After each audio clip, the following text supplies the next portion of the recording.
on! Come on! Shoot!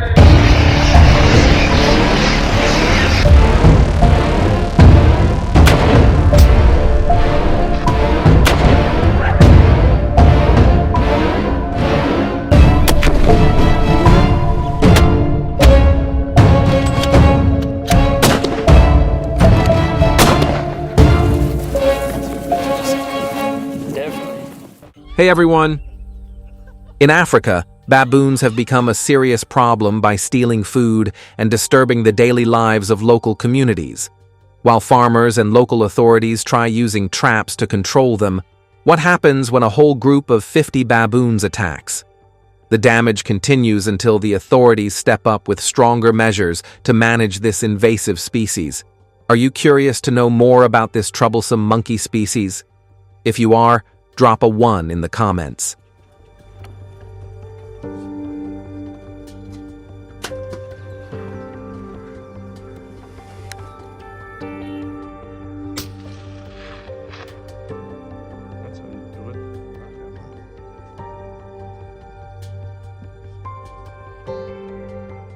In May 2023, South African cities experienced an alarming increase in baboon activity.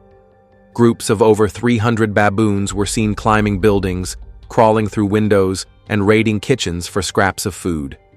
In suburban forest areas, drivers faced unexpected encounters with over 50 baboons blocking roads or launching surprise attacks. In response, authorities have taken a tough approach, imposing fines of up to 500 USD on anyone caught feeding the baboons, aiming to curb their growing presence and minimize the disruption.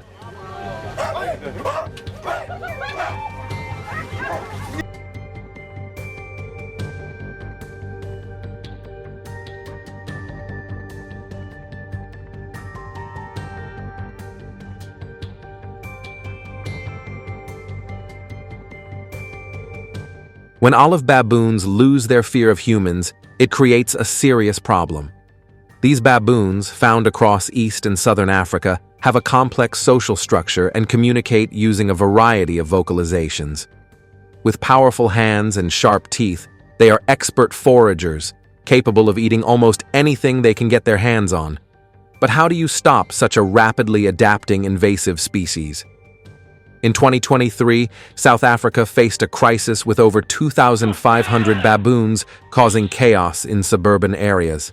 The authorities were forced to take swift action to prevent further damage and maintain control over the situation. Bugger off!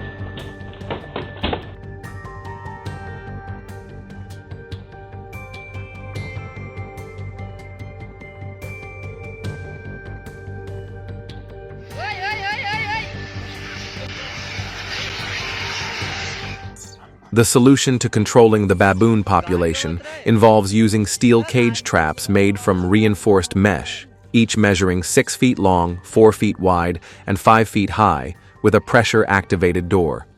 The placement of bait plays a crucial role in their effectiveness. Experts have discovered that positioning food 75% of the way into the trap significantly boosts the success rate. However, olive baboons are highly intelligent and often test the traps before committing to enter. To outsmart them, hunters must employ careful strategies, such as masking their scent and securing the area.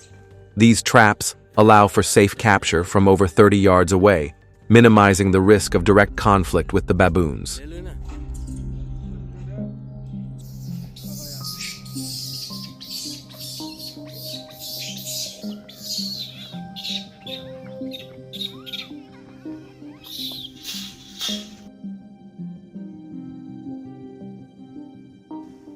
But what happens when an alpha male baboon figures out how to bypass the system? In 2009, the South African government reported the capture of approximately 1,655 baboons. As the situation escalated, the use of bows and arrows in hunting became a point of contention. Critics argued that this method could harm the environment, leading to stricter regulations on hunting invasive species to prevent overhunting or exploitation for personal gain.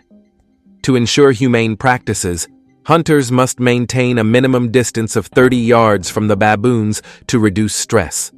Additionally, Only individuals aged 18 and over who have completed a certified hunting course are permitted to engage in these efforts.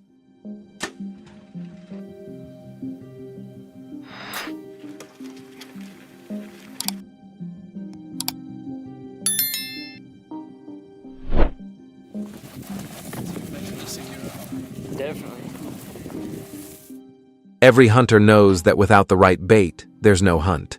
Fresh fruit is considered the ideal bait, but placing it is no easy task. In the expansive South African savannas, you're never truly alone. The unpredictable terrain requires a team of at least 3 people. Camouflaging with the deep green and brown hues of the landscape is critical, as baboons have incredibly sharp vision. Have you ever witnessed a hunt like this? Drop a 0 in the comments if you haven't.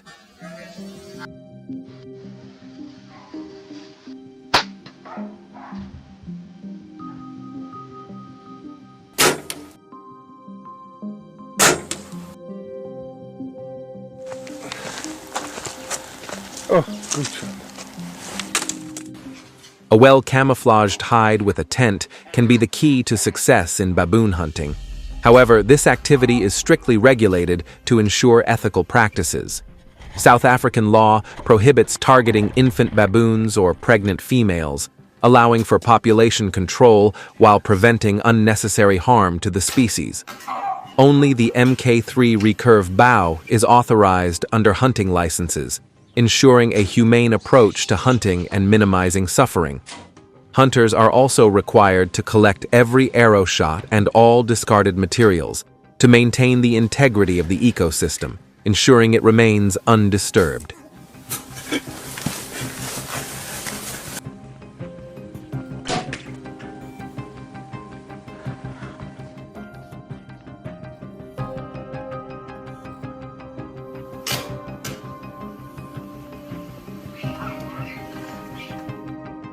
However, hunting baboons may only be a temporary solution. A more sustainable approach involves protecting trash and leftover food to eliminate easy food sources for the baboons. Farmers have started using loud noises, bright lights, and reflective objects to drive them away, an approach that's simple but surprisingly effective. The goal isn't to eliminate the baboons, but to find a way for humans and wildlife to coexist without conflict. Do you think this method works? Leave a comment below with your thoughts.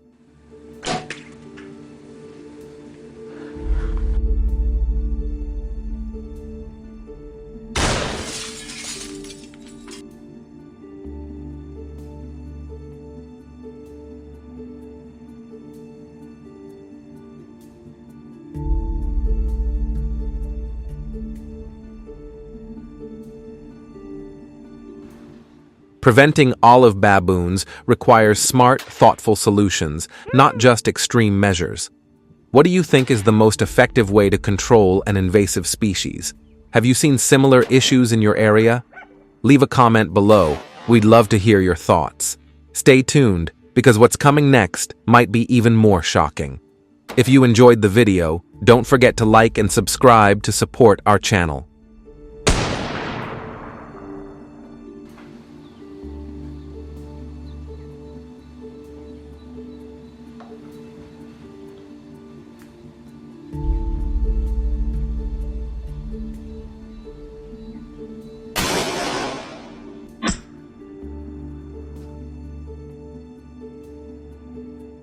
In the Northern Territory of Australia, particularly around the South Alligator River and Darwin Harbour, the growing crocodile population has become a serious safety concern. Once nearly extinct, these apex predators are now thriving and often venture dangerously close to human settlements. In 2017, a man was attacked while crossing a flooded river, underscoring the real risks involved. To manage this issue, wildlife officers have been trapping and relocating crocodiles from high-risk areas to protect both people and the environment. Are you ready to dive deeper into the dangers of this crocodile species? If you are, leave a comment with the number 1.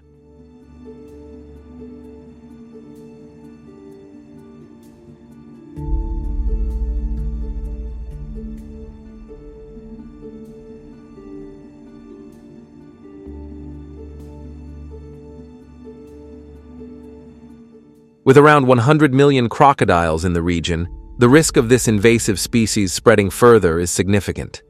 If their population continues to grow, more human encounters and attacks are likely, disrupting local ecosystems. While African crocodiles are often seen as highly dangerous, hunting them in wetland areas was once a tradition essential for survival back in the 1960s, helping to control their numbers and maintain a balance.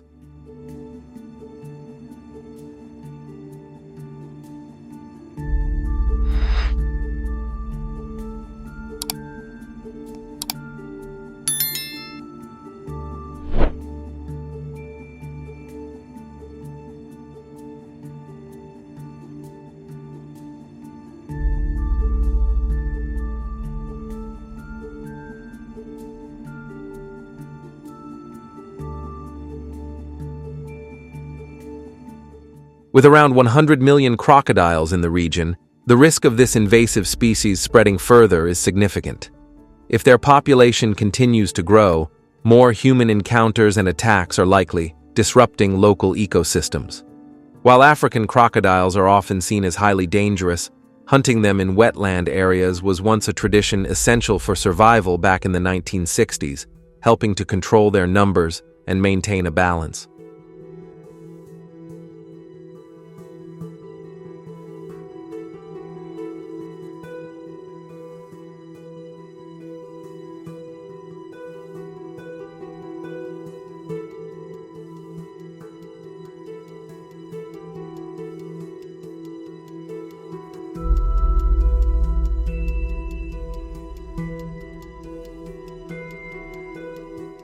Young men aged 18 to 25, armed with bows and arrows, head into the waters of Lake Victoria and the Okavango Delta.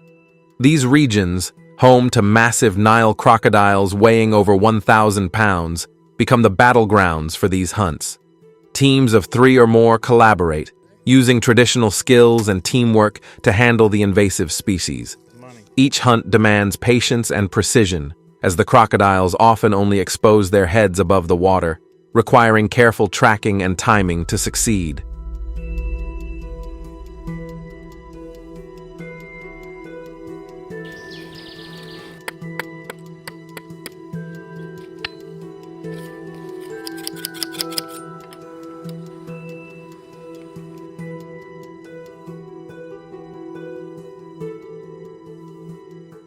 Back then, there were no hunting restrictions, which allowed communities in Tanzania and Botswana to address the increasing crocodile population throughout the year. Success in these hunts often depended on meticulous preparation.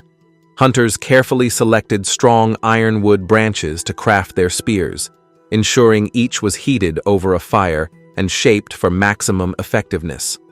This technical preparation was vital, directly influencing the success of the crocodile hunt. Traditionally, the spearheads featured 3 sharp points, symbolizing precision, strength, and unity, qualities that reminded hunters of the teamwork needed to successfully capture a crocodile.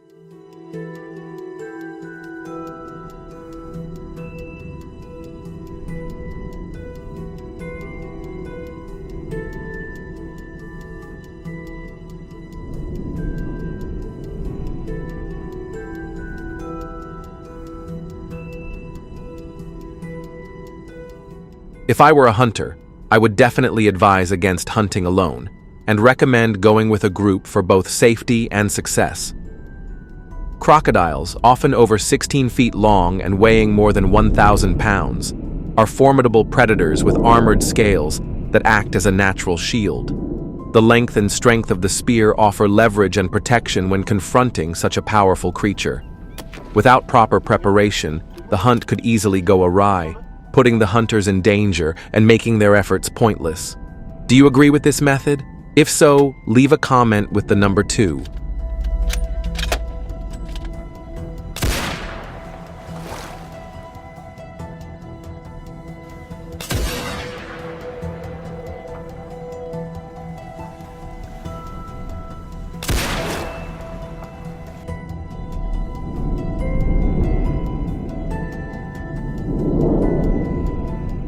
By the 1980s, crocodile hunting in Africa transitioned from traditional methods to the use of firearms. This shift raised a crucial question. Does it improve safety or undermine the cultural significance of traditional hunting practices? Modern hunters, armed with rifles, must maintain complete silence and keep a distance of 50 to 100 yards to ensure their safety. Additionally, they are required to have permits issued by local wildlife authorities, such as the Tanzania Ministry of Natural Resources or the Botswana Wildlife and National Parks Bureau, along with specific quotas to prevent overhunting.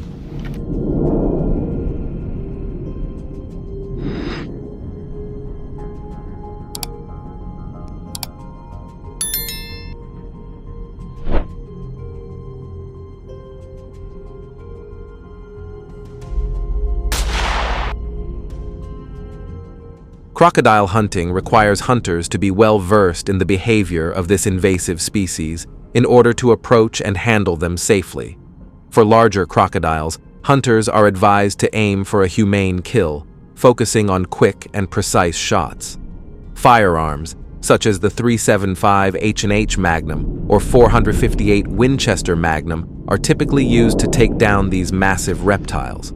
However, hunters are prohibited from targeting juvenile crocodiles or hunting during the breeding season.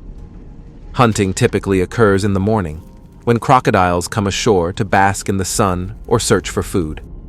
Thanks to strict regulations and control policies, hunters are able to legally take down approximately 2,000 to 3,000 African crocodiles each year.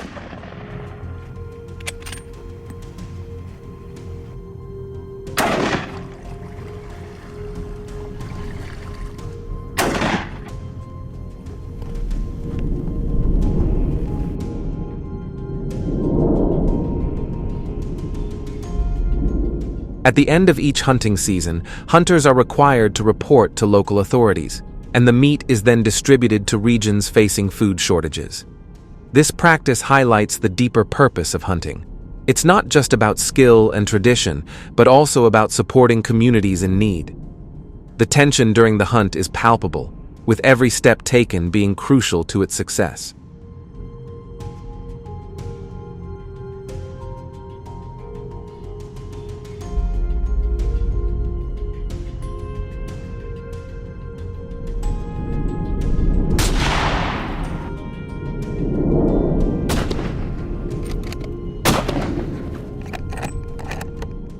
What do you think about how African hunters collect and handle crocodiles in an environmentally friendly way? How can we strike the right balance between tradition and conservation? What are your thoughts on the role of African hunters in managing invasive species? Leave your opinion in the comments below, and if you enjoy this journey, be sure to subscribe to catch more thrilling adventures coming your way.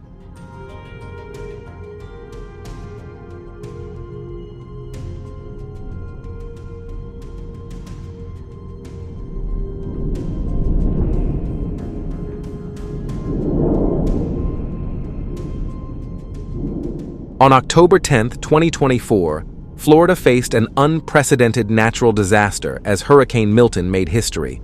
Not only did it cause $20 billion in property damage, but it also destroyed nearly 123,550 acres of pristine forest, leaving millions of animals without their critical food sources. According to the Federal Emergency Management Agency, FEMA, and the Florida Department of Natural Resources, FDNR, Hurricane Milton had the most devastating impact in Florida's history. In the Ocala National Forest, over 15,000 wild pigs lost their food sources due to the heavy rains and strong winds from the storm, leading to severe malnutrition. Are you ready to dive deeper into the impact on wild pigs? If so, leave a comment with the number 1.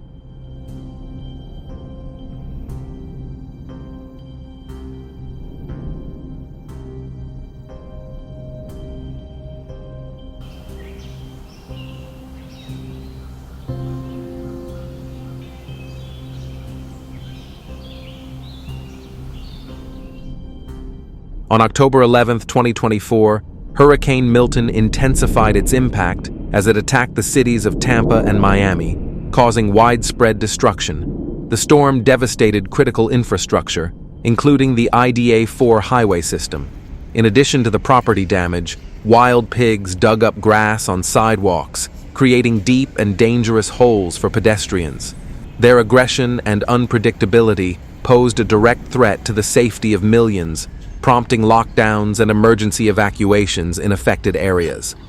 The total estimated damage to infrastructure reached $25 billion, presenting Florida with an enormous challenge in terms of recovery and reconstruction.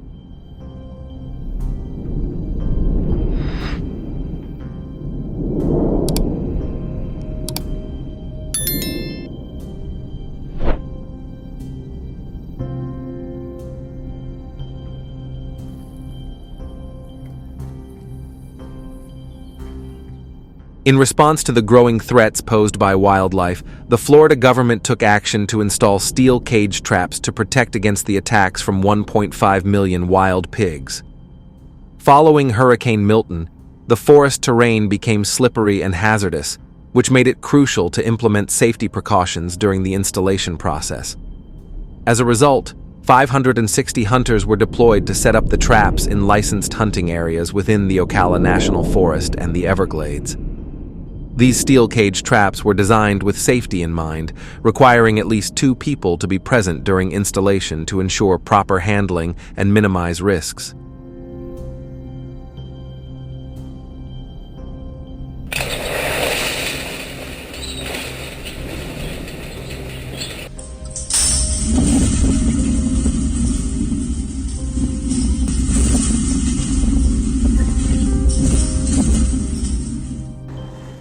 To attract wild pigs into the traps, Florida hunters used a method of preparing corn bait, with the most popular choice being Dixie sweet corn.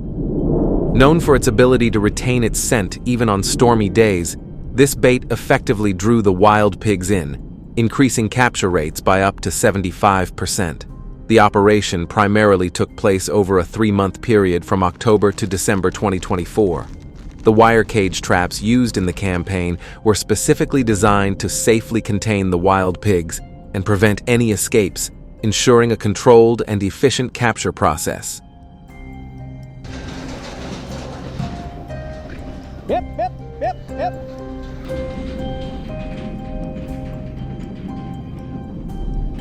Yep, yep, yep, yep. Yep, yep, yep, yep. Come on, yeah. Yep, yep. Yep, yep, yep. Each trap can capture 10 to 15 wild pigs at once. To maintain ecological balance and minimize negative impacts on future populations, hunting of juvenile and pregnant pigs is strictly prohibited.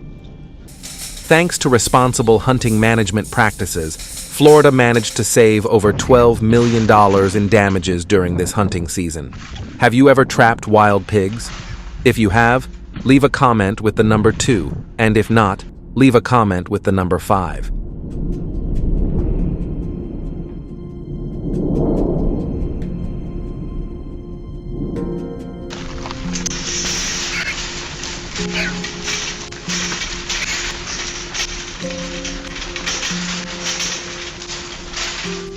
To enhance the effectiveness of wild pig control, the Florida government introduced remote tracking technology for steel cage traps. This system allows hunters to monitor trap activity from the comfort of their homes, eliminating the need for physical visits to the trap sites and reducing the risk of accidents during installation and monitoring. This innovative hunting campaign has been successfully adopted by Florida residents over the past 5 years, proving to be highly effective.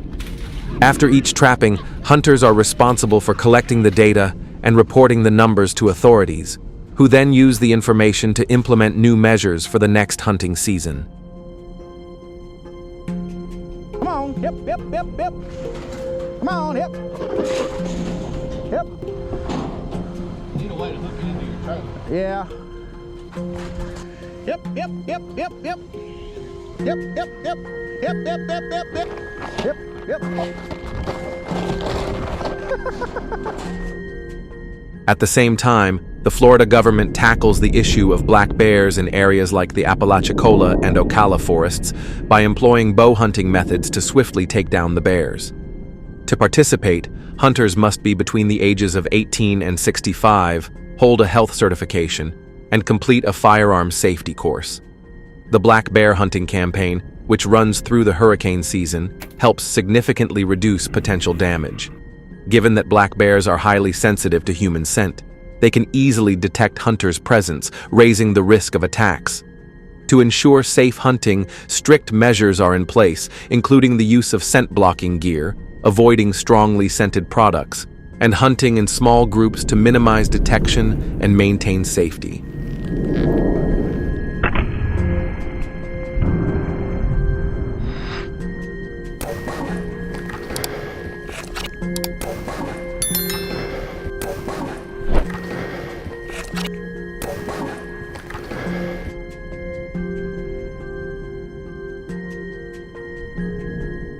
The type of bow commonly used in black bear hunting is the composite bow, known for its accuracy over distances of up to 100 yards.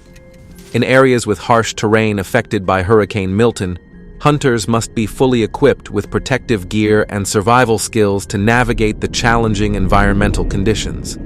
Additionally, hunters are required to stay updated on the government's evolving hunting policies to ensure safety and compliance with the latest regulations. This ensures that the hunting process remains effective while minimizing risks to both hunters and wildlife.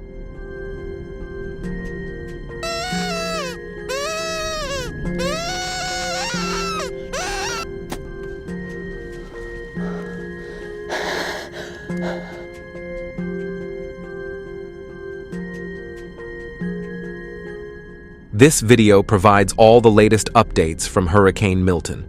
If your area is experiencing damage, leave a comment below to receive support. Hit the like button to let us know you're safe. Keep watching the video. These approaches have proven effective in preventing the spread of some invasive species. Do you have any ideas for better solutions? Share your thoughts in the comments so we can discuss them together. Thank you for watching the entire video. If you enjoyed it, don't forget to like, share, and subscribe to the channel.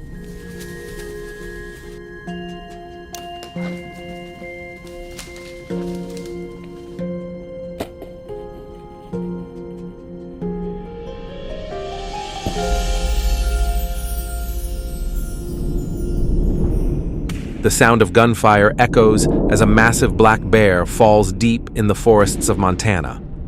Bear hunting is becoming a controversial population control measure in many U.S. states. With over 350,000 black bears, farmers are facing $40 million in annual losses due to crop and beehive destruction. The government has allowed controlled hunting, but is this a sustainable solution, or is an environmental disaster quietly unfolding? Leave a comment with the number 1 right now to dive deeper into the human-bear conflict.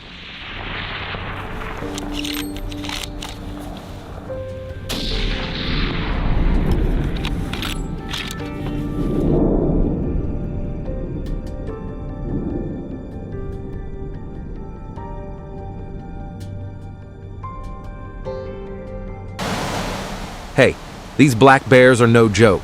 We're talking about animals that can weigh up to 600 pounds, around 272 kilos, and stand as tall as a door. These bears are incredibly strong. Just one swipe of their paw can snap the ribs of a full-grown buck like it's nothing. And don't even get started on their senses. Their eyesight is as sharp as a hawk's, and their sense of smell is even better than the best hunting dogs. Even seasoned veterans who have spent decades in the woods know to be cautious around these monsters.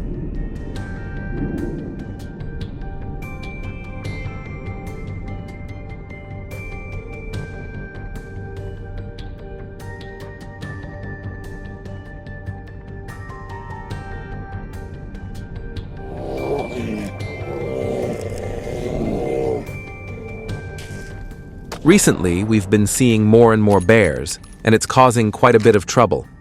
People are encountering them on a regular basis, and it's becoming a growing concern. Authorities in the capital have had to step in, allowing controlled hunting to maintain balance. The bear hunting season typically starts when the leaves begin to change, running from September to November. This is the time when bears are fattening up for their winter hibernation, making them more active and, unfortunately, more likely to come into contact with humans.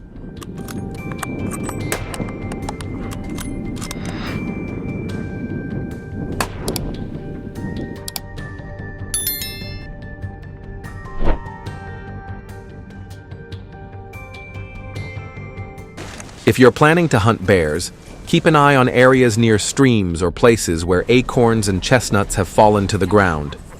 Bears are drawn to these food sources, so they're often found in these spots. Always look for signs, claw marks on trees, piles of steaming scat as big as your fist. Those are clear indicators you're in bear territory. When facing one of these green tanks, you have to be truly prepared, as they're far more formidable than most people realize.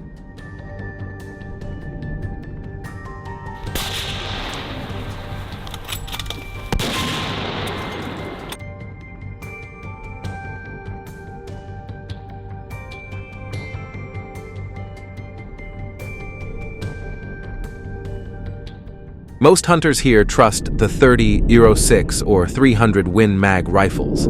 These guns are powerful enough to take down a full-grown bear from a safe distance. Be sure to load them with high-quality penetrating rounds, as you'll need them to get through the thick skin and muscle to reach the vital organs. When approaching your prey, caution is key. Move slowly, quietly, and always maintain a safe distance of at least 50 yards, about 46 meters. No exceptions. A wounded bear is a whole different story. These beasts can reach speeds of 35 miles per hour, about 56 km/h, in the blink of an eye, and won't hesitate to charge if they feel threatened.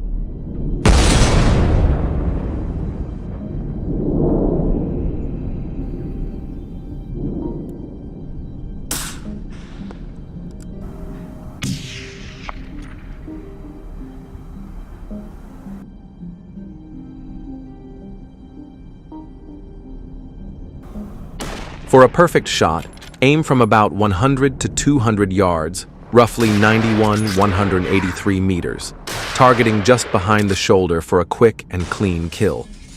If you miss, you're in big trouble. A wounded bear is far more dangerous than you might think, like a rattlesnake trapped in a pickle jar, ready to tear through anything in its path. If that happens, only quick reflexes and a cool head will save you from disaster. The key is precision and staying calm under pressure.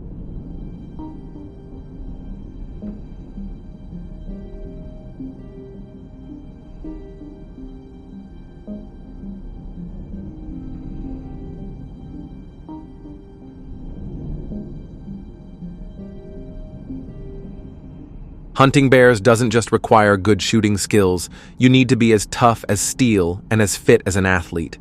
Tracking a bear through thick brush can take hours, and you'll need to crawl over fallen logs, wade through streams, and climb hills in all kinds of weather. This is no game for the faint of heart. Now, for those who like numbers, we're talking about 40,000 to 50,000 black bears being hunted each year across North America. Maine leads with about 3,000, followed by Pennsylvania with 2,500, and Wisconsin ranks third with 2,000. Keep in mind, though, these numbers can vary significantly depending on the year, location, and local regulations.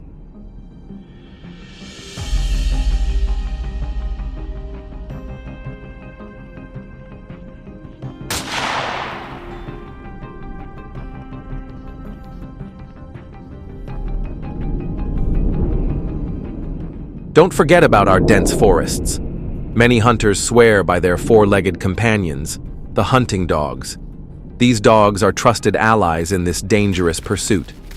Hunters typically choose breeds like the Plott Hound, Walker Hound, and Black and Tan Coonhound. These breeds are specially trained for the job, with a sense of smell that's 100 times more sensitive than ours, making them invaluable for tracking and flushing out bears in the wild.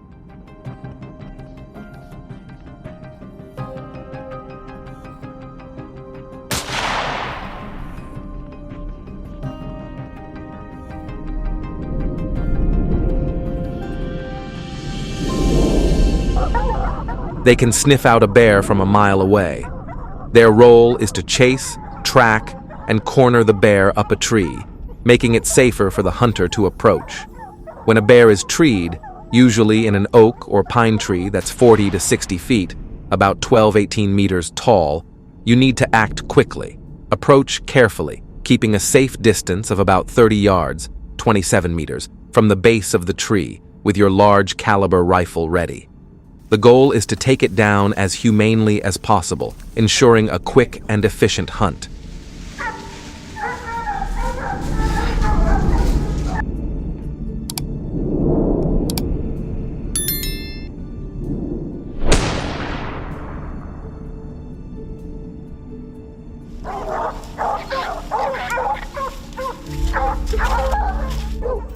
This method is no joke when it comes to effectiveness.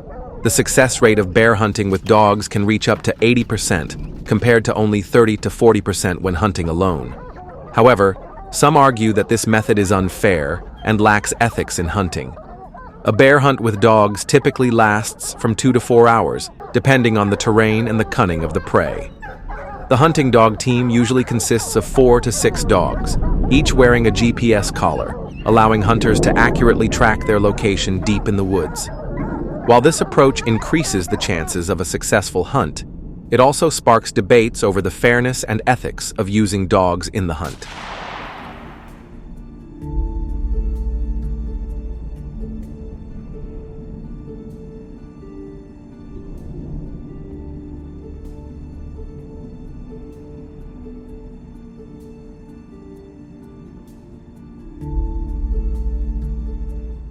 After taking down a bear, nothing goes to waste.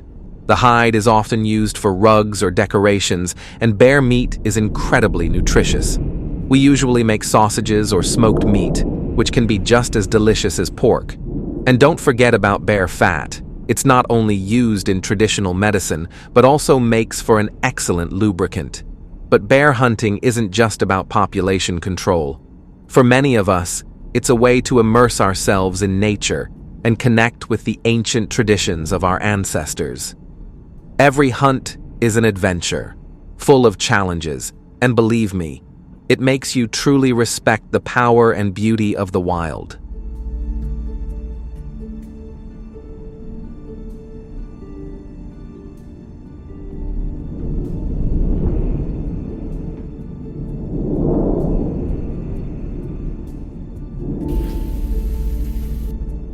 When you face a bear in the deep forest, you'll truly understand the feeling our ancestors must have experienced. It's a mix of fear, respect, and exhilaration like nothing else. That raw emotion is what keeps us returning to the dense forests year after year, despite the dangers each trip brings. It's a connection to the wild that runs deep, reminding us of the primal challenge that has always been part of human existence.